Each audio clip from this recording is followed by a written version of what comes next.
The late afternoon sun cast long shadows across the porch, painting the wooden planks in hues of orange and gold. Mr. Abernathy, a man whose face was a roadmap of wrinkles earned from years of laughter and worry, sat quietly in his rocking chair. His eyes, the color of faded denim, were fixed on the distant horizon, lost in a sea of memories. He seemed to be contemplating something weighty, his brow furrowed in thought. A small, curious face peeked around the corner of the porch. It was Lily, his granddaughter, a whirlwind of energy and questions. Her bright eyes, full of youthful innocence, sparkled with curiosity. "Grandpa?" she asked, her voice a soft chime in the stillness of the afternoon. "What are you thinking about?" Mr. Abernathy's gaze softened as he turned to her. A gentle smile touched his lips. "Just thinking about life, Lily Bug," he replied, his voice a low rumble. Lily skipped closer, her pigtails bouncing. She settled down on the porch steps, her legs dangling. "Tell me about your life, Grandpa. Tell me a story." He chuckled, a warm, comforting sound. "My life is a long story, Lily. Where should I begin?" "At the beginning," she insisted, her eyes wide with anticipation. He hesitated for a moment, his smile fading slightly. He knew that to truly tell his story, he would have to delve into a part of his past that he rarely spoke about. A part filled with regret and hardship. "Well," he began slowly, "a long time ago, when I was a young man, I made a mistake. A big one." He paused, choosing his words carefully. He didn't want to frighten her, but he also didn't want to sugarcoat the truth. "What kind of mistake?" Lily asked, her curiosity piqued. He sighed, the sound heavy with the weight of years. "It was a bad choice, Lily. A choice that led me down a difficult path. A path that led me to prison." The word hung in the air, heavy and unsettling. Lily's eyes widened in surprise. She had never imagined her kind, gentle grandfather in such a place. "Prison?" she whispered, her voice barely audible. "But, why?" Mr. Abernathy took a deep breath. "It's a long story, Lily Bug," he said, "but it's a story I think you're old enough to hear. It's a story about mistakes, and consequences, and learning to be a better person. It wasn't always easy, and there were definitely some down times, but in the end I learned a lot." He looked at her, his eyes filled with a mixture of sadness and determination. "Are you sure you want to hear it?" Lily nodded eagerly, her initial surprise replaced by a newfound sense of seriousness. "Yes, Grandpa," she said. "I want to hear it all." Mr. Abernathy leaned back in his rocking chair, his gaze drifting back to the horizon. The sun continued its descent, casting the porch in an even deeper shade of gold.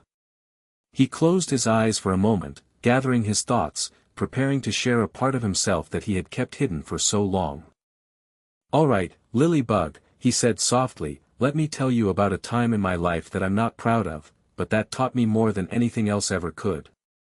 Mr. Abernathy took another deep breath, the air filling his lungs and then slowly escaping, carrying with it a hint of the years that had passed. "It happened a long time ago, Lily Bug, when I was not much older than your dad is now." He paused, his eyes clouding with the memory. "I was young, and I thought I knew everything. I thought I was smarter than everyone else, that rules didn't apply to me." He shifted in his rocking chair, the wood creaking softly. "I got mixed up with the wrong crowd, Lily. People who didn't care about right or wrong, only about what they could get away with." He looked directly at her, his eyes filled with a deep sincerity. "And I let them influence me. I made a terrible choice, a choice that hurt a lot of people." Lily listened intently, her small hands clasped tightly in her lap. She could see the pain in her grandfather's eyes, the regret that still lingered after all these years. "What kind of choice, Grandpa?" she asked softly. He hesitated, choosing his words carefully. He didn't want to give her too many details, not yet. She was still so young. "It was a crime, Lily. I did something that was against the law. I broke the rules, and I hurt people in the process. He hung his head for a moment, his voice barely a whisper. It was wrong, Lily. So wrong. And I knew it even then, deep down. But I was too stubborn, too proud to admit it. I thought I could get away with it. I thought I was invincible. He looked up again, his eyes meeting hers. But I wasn't. Nobody is. And when the police came, and I was arrested, I finally realized the gravity of what I had done. Were you scared? Lily asked, her voice filled with concern. Terrified, he admitted. More scared than I've ever been in my life. Not just for myself, but for my family, for the people I had hurt. He paused, his voice thick with emotion. And the worst part was, I knew I deserved it. I knew I had brought it all on myself. He reached out and took her hand, his fingers gently squeezing hers. I want you to understand something, Lilybug. What I did was wrong. There's no excuse for it. And I've regretted it every single day since. He leaned back in his chair, his gaze once again drifting towards the horizon. Going to prison was the hardest thing I've ever done in my life, he said softly. But it was also the best thing that could have happened to me. It forced me to face up to what I had done, to take responsibility for my actions. He turned back to her, his eyes filled with a quiet determination. It wasn't easy, Lily. There were a lot of bad days, a lot of times when I wanted to give up. But I didn't. I knew I had to change. I knew I had to become a better person. He sighed. And that all started with admitting that I had made a terrible mistake. The first few days were the worst, Lilybug, Mr. Abernathy continued, his voice taking on a somber tone. Imagine being dropped into a place where everything is loud, and everyone is a stranger, and nobody looks happy. He paused, as if reliving the experience. The prison was like a giant, gray monster. Tall walls topped with barbed wire, heavy metal doors that clanged shut with a sound that echoed in your bones. It felt like the doors were locking away not just my body, but my hope as well. When they took me inside, it was like walking into a different world. A world filled with harsh voices and hard stares. Guards yelling orders, inmates talking in hushed tones, a constant buzz of tension in the air.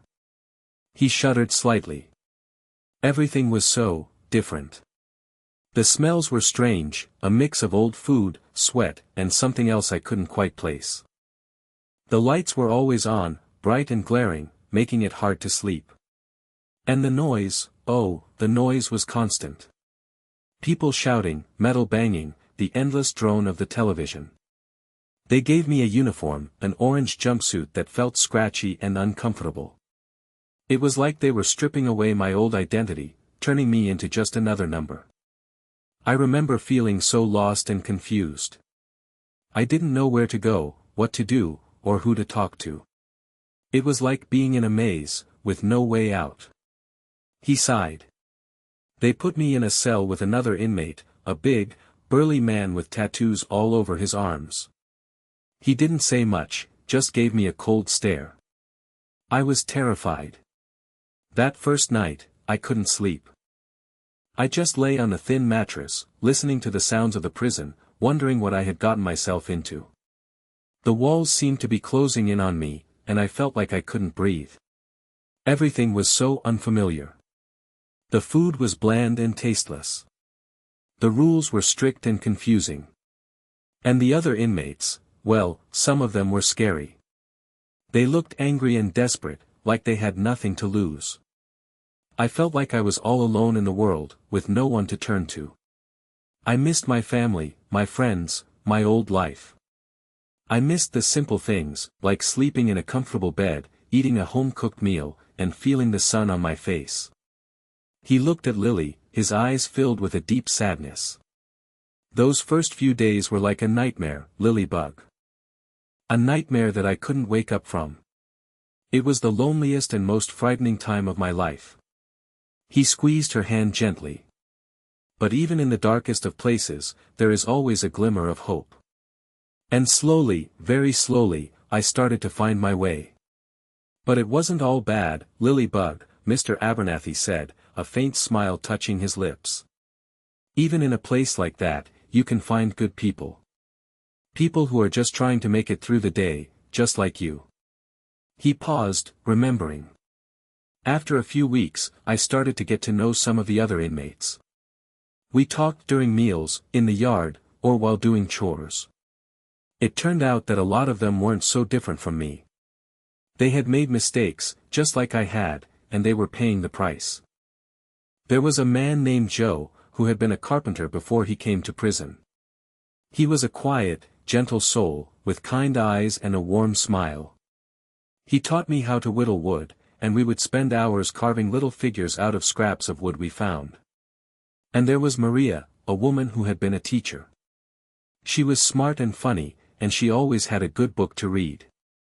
She started a reading group in the prison, and she encouraged me to read again.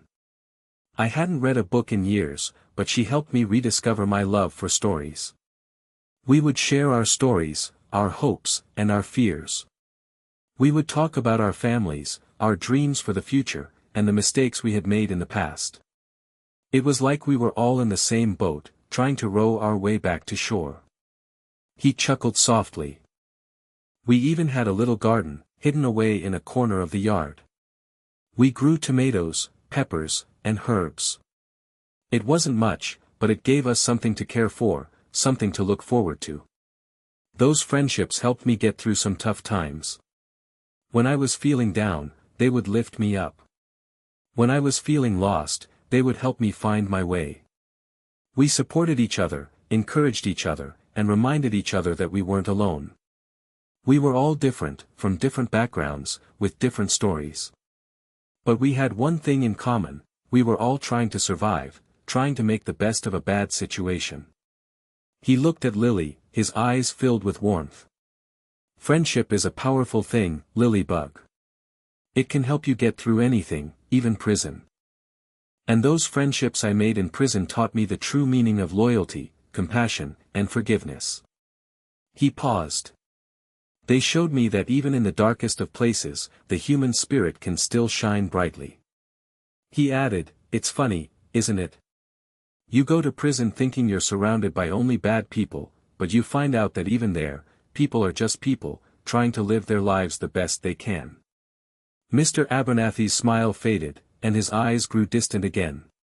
But even with those friends, there were still days when things were really, really tough, Lily-bug, he said, his voice barely a whisper. Days when the walls felt like they were closing in, and the hope seemed to disappear. He paused, remembering a particularly difficult time. There was one day, it started like any other. The same bland breakfast, the same boring chores. But something felt different. The air was thick with tension, and everyone seemed on edge. I was working in the laundry room, sorting through piles of dirty clothes, when a guard started yelling at me. I hadn't done anything wrong, but he was in a bad mood, and he took it out on me. He accused me of not working fast enough, of being lazy, of being a worthless criminal. He sighed, his shoulders slumping slightly. I tried to ignore him, to keep my head down and just do my job. But he kept yelling, his voice getting louder and more aggressive. He started calling me names, saying things that were hurtful and untrue. Finally, I snapped. I couldn't take it anymore. I stood up straight and told him to leave me alone. I didn't yell, I didn't curse, but I stood up for myself. That was a mistake. He got even angrier. He grabbed me by the arm and dragged me to a small, empty room. He slammed the door shut and started shouting in my face. He told me I was nothing, that I would never amount to anything, that I deserved to be locked away forever. He said that nobody cared about me, that I was all alone in the world. Mr. Abernathy's voice broke, and he paused, taking a deep breath. His words, they hit me hard, Lily-bug. They made me question everything. I started to believe that maybe he was right. Maybe I was worthless. Maybe I didn't deserve to be happy. Maybe I was destined to be alone forever. He left me in that room for hours. Just sitting there, alone with my thoughts, feeling more hopeless than I had ever felt in my life. I cried, I prayed, I begged for it to end. But nothing changed. I was still trapped, still alone, still feeling like a failure. That night, I couldn't sleep. I just lay on my bunk, staring at the ceiling, feeling like my heart was breaking. I felt like giving up, like there was no point in trying anymore. He looked at Lily, his eyes filled with a deep sadness. That was my lowest point, Lilybug. The day I felt like I had lost everything, including myself. The day I almost gave up on hope. He paused. But even in that darkness, a tiny spark of something remained. A spark of determination, a spark of belief that things could get better. And that spark, however small, was enough to keep me going. That little spark, Lilybug, it flickered for a while, almost going out, Mr. Abernathy continued, his voice regaining some of its warmth. But it was enough to keep me searching. Searching for something, anything, to make things better. Something to give my life meaning again. He paused, a thoughtful look on his face.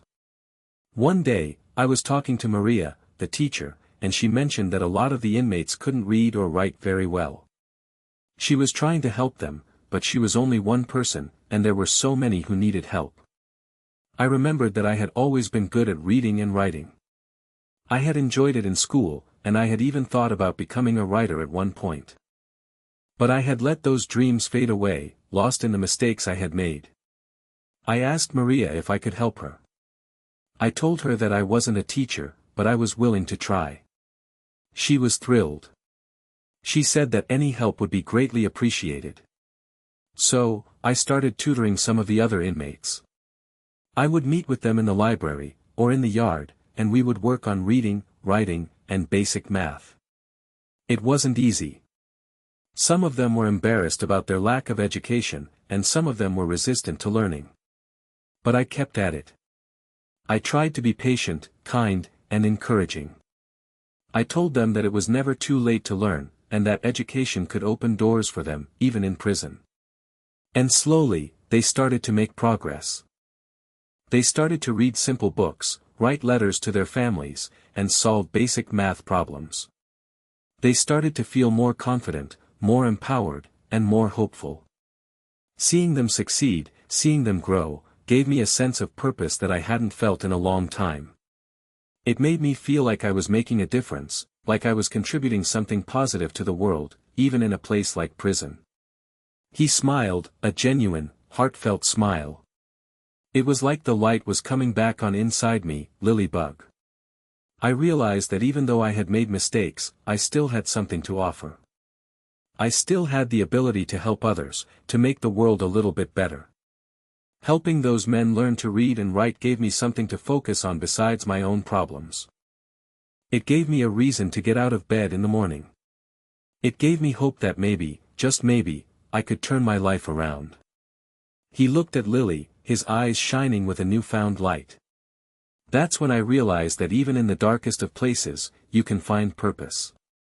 You can find a way to make a difference. You just have to be willing to look for it, and to give it your all. He added, "It's funny how helping others can end up helping yourself even more."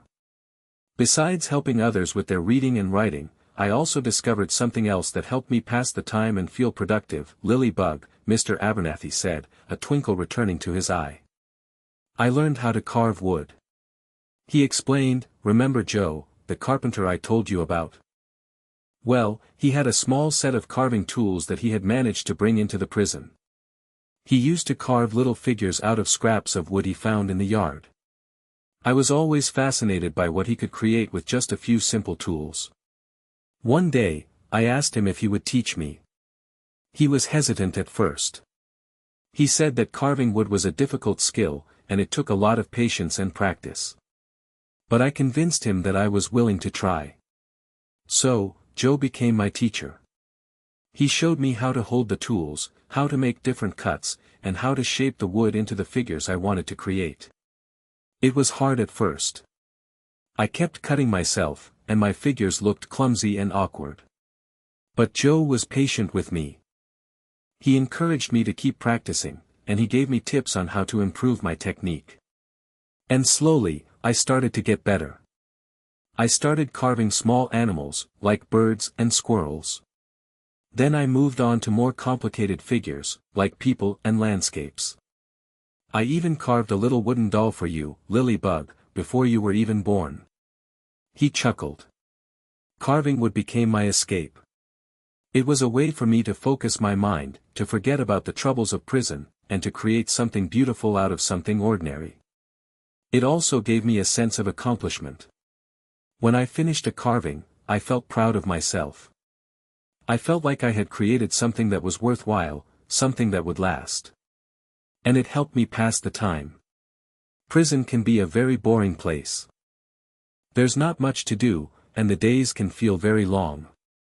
But carving wood gave me something to occupy my mind and my hands. It made the time go by faster, and it helped me stay sane. He looked at Lily, his eyes filled with a quiet satisfaction. Learning to carve wood was one of the best things that happened to me in prison, Lilybug. It gave me a skill, a hobby, and a way to express myself. It helped me pass the time, feel productive, and stay positive.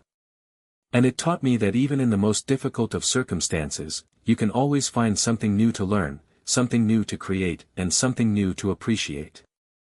He added, plus, it's pretty cool to be able to make something with your own two hands, isn't it? But even with the woodworking and the teaching, the days could still be long and hard, Lilybug, Mr. Abernathy said, his voice softening. What really kept me going, what really gave me hope, were the letters I received from my family and friends back home.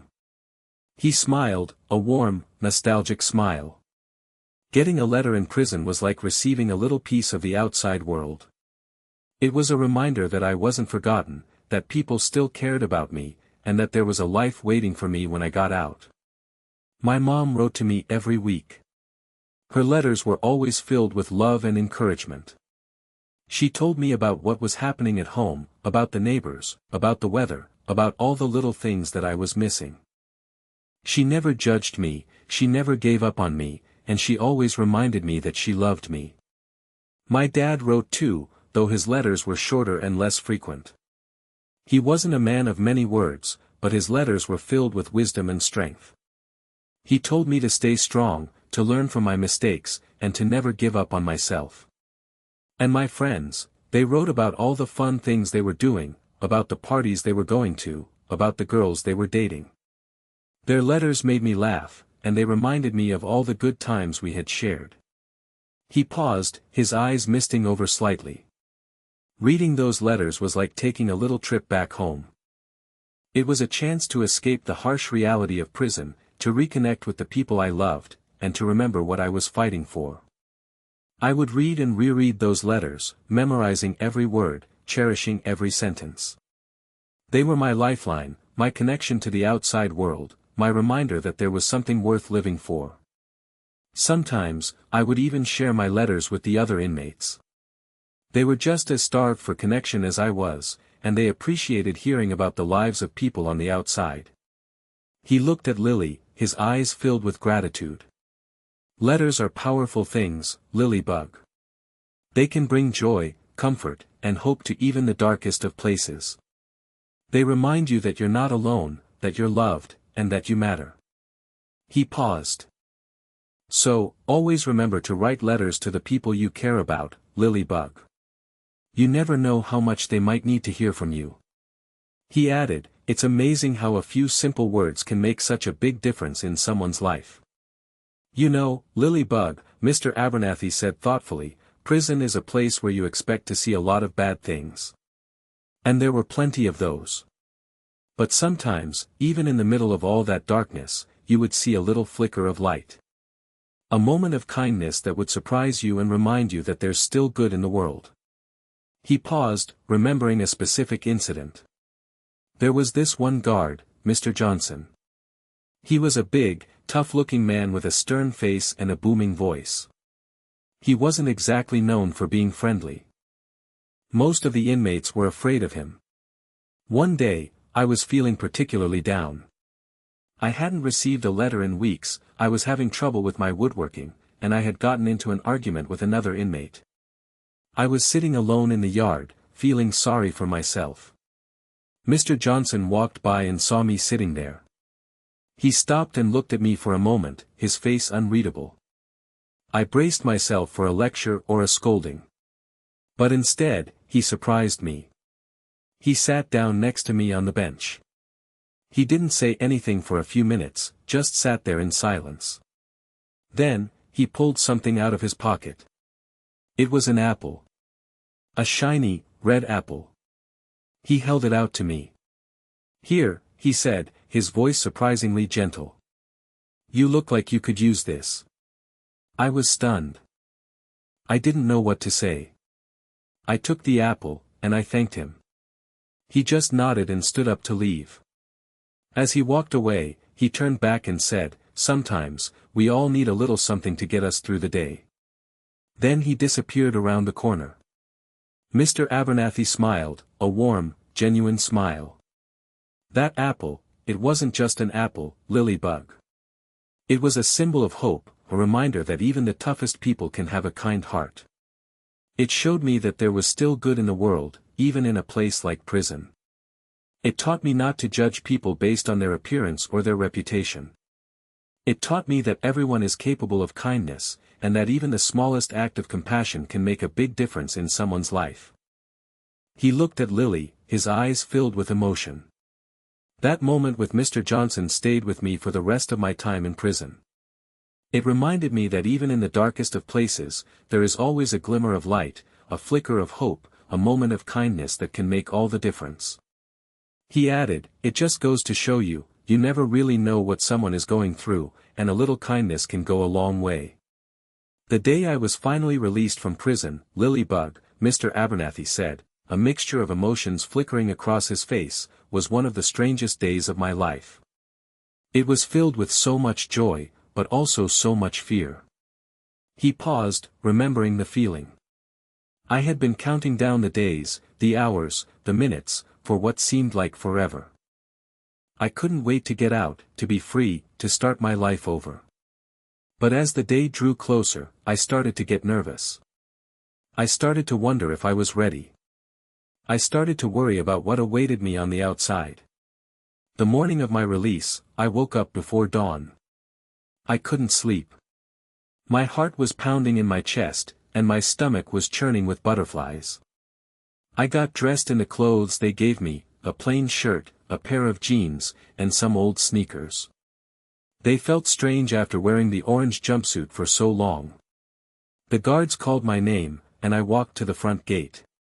My hands were shaking, and my legs felt like they were made of jelly. I signed some papers, and they handed me my belongings, a small bag containing my letters, my woodworking tools, and a few dollars. Then, the gate opened. I stepped outside, and I took a deep breath of fresh air. It smelled so clean, so pure, after the stale, musty air of the prison. I looked around, and I saw the world in a new light. The trees seemed greener, the sky seemed bluer, and the birds seemed to sing more sweetly. But I also felt overwhelmed. There were so many cars, so many people, so many buildings. Everything seemed so fast, so chaotic, so different from the slow, controlled environment of prison. I was excited to see my family and friends again, but I was also afraid of disappointing them. I was worried that they wouldn't accept me, that they wouldn't trust me, that they would always see me as an ex-con. I was also scared about finding a job, finding a place to live, and rebuilding my life. I knew that it wouldn't be easy. I knew that I would face challenges and obstacles. I knew that some people would judge me and reject me. But I also knew that I had to try. I had to prove to myself, to my family, and to the world that I was a changed man. I had to show them that I had learned from my mistakes, that I was determined to make a positive contribution to society, and that I deserved a second chance. He looked at Lily, his eyes filled with a mixture of hope and determination. Release day was a bittersweet day, Lilybug. It was the end of a long, difficult chapter in my life, but it was also the beginning of a new one. It was a day of joy and freedom, but also a day of fear and uncertainty. But most of all, it was a day of hope. Hope for a better future, hope for a second chance, and hope for a life filled with love, happiness, and purpose. He added, "It's like standing at the bottom of a mountain. You're excited to climb it, but you're also a little scared of how hard it's going to be." Rebuilding my life after prison was the hardest thing I've ever done, Lily Bug, Mr. Abernathy said, his voice becoming serious. It wasn't like in the movies, where you just walk out and everything is magically better. It was a long, slow climb, filled with challenges and setbacks. He sighed, remembering the difficulties. Finding a job was the first hurdle. I went to dozens of interviews, but as soon as they found out about my past, the door would slam shut. "We're sorry, but we don't hire ex-convicts," they would say. It was disheartening, and it made me feel like I was being punished for my mistake all over again. I even tried to hide my past, but it always seemed to come out eventually. People would find out, and they would treat me differently. They would be suspicious, and they would avoid me. It wasn't just finding a job that was hard. It was also finding a place to live. Landlords didn't want to rent to someone with a criminal record. I ended up living in a small, run-down apartment in a bad part of town.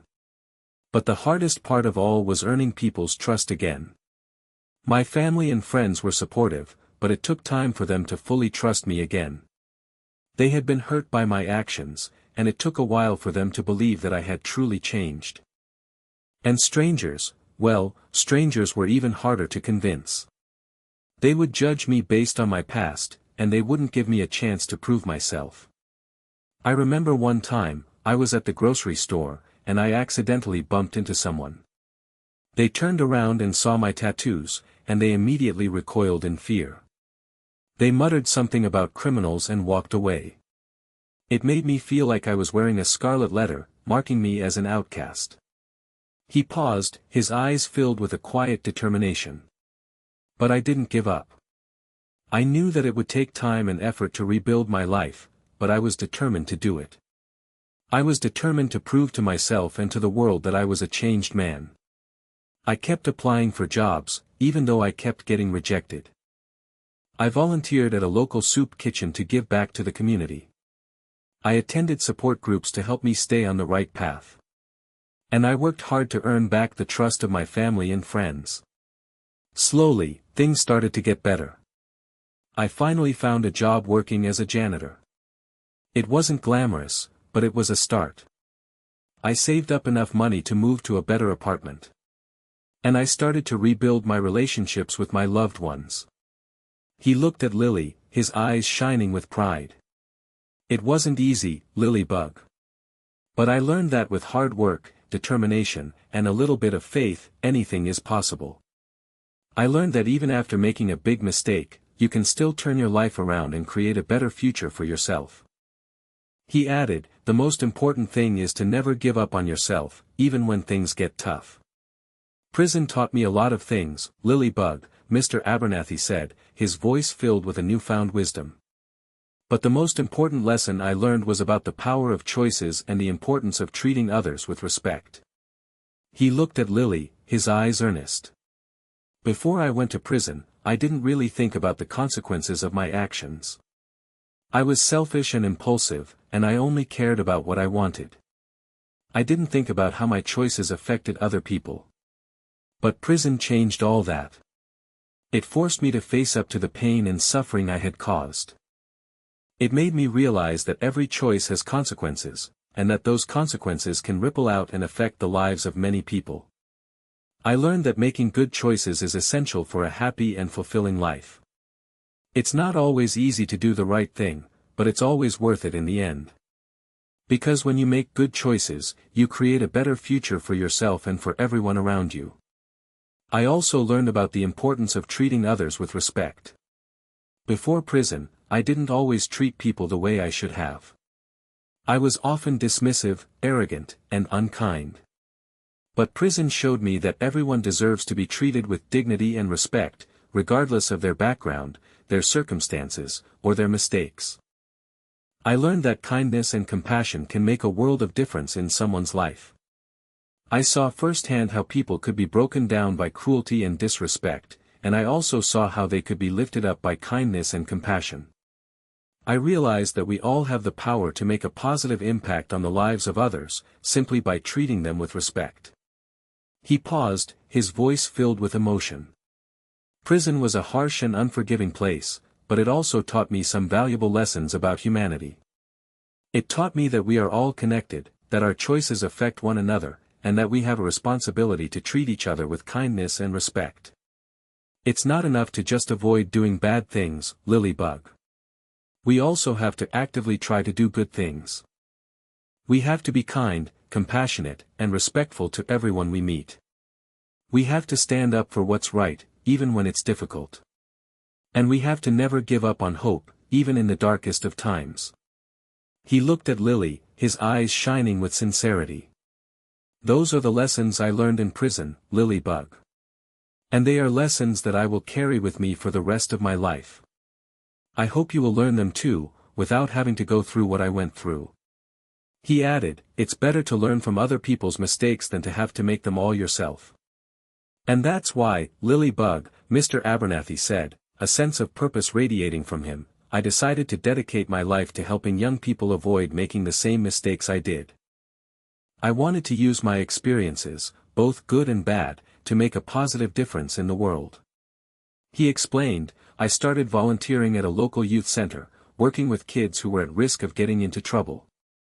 I would talk to them about my life, about the choices I had made, and about the consequences of those choices. I would tell them about my time in prison, about the hardships I had faced, and about the lessons I had learned. At first, they were skeptical. They didn't trust me. They thought I was just another old man trying to tell them what to do.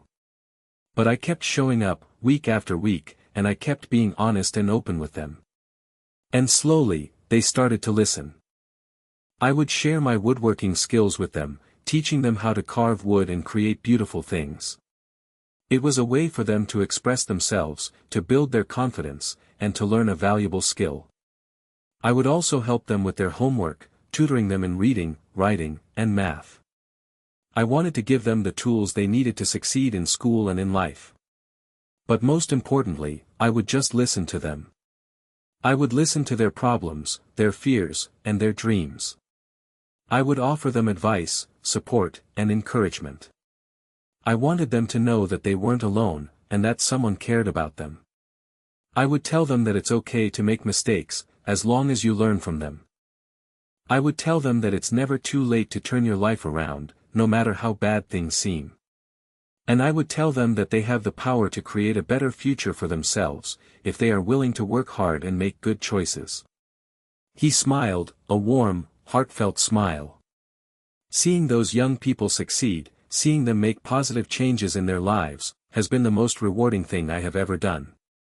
It makes me feel like I'm finally making amends for the mistakes I made in the past. It makes me feel like my life has meaning and purpose. I believe that every young person deserves a chance to succeed, regardless of their background or their circumstances. And I want to do everything I can to help them achieve their full potential. He looked at Lily, his eyes shining with passion.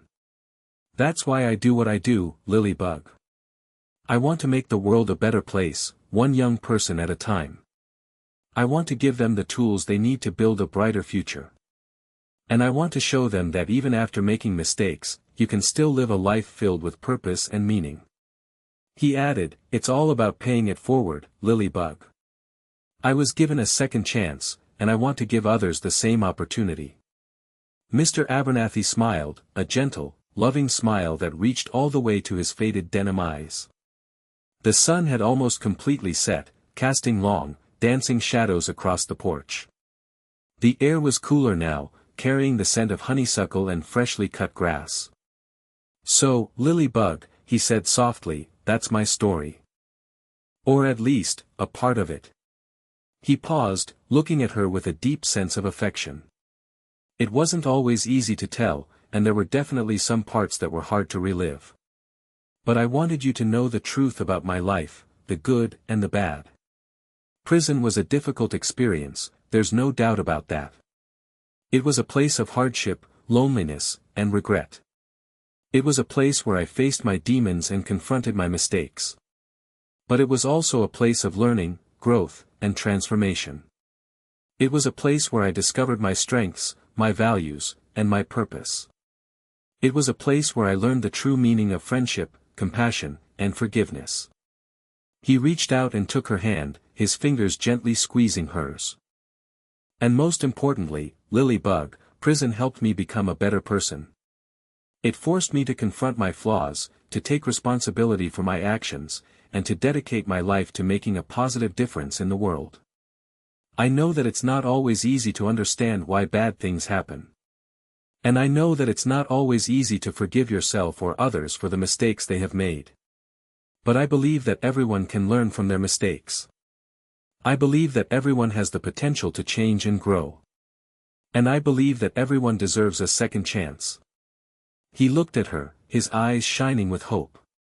So, never give up on yourself, Lily Bug. Never give up on your dreams. And never give up on the power of kindness and compassion. Remember that every choice you make has consequences. So, choose wisely. Treat others with respect. And always strive to do what's right, even when it's difficult. And most importantly, remember that you are loved, you are valued, and you are capable of amazing things. He smiled again, his face radiating warmth and wisdom. Thank you for listening to my story, Lily Bug. It means a lot to me that you were willing to hear it. Lily leaned in and gave him a big hug. I love you, Grandpa, she said. And I learned a lot from your story. Mr. Abernathy hugged her back tightly. I love you too, Lily Bug, he said. And I'm glad that my story could help you in some way. He leaned back in his rocking chair, his gaze drifting towards the stars that were beginning to appear in the darkening sky. The crickets chirped their evening song, and the porch swing creaked gently in the breeze.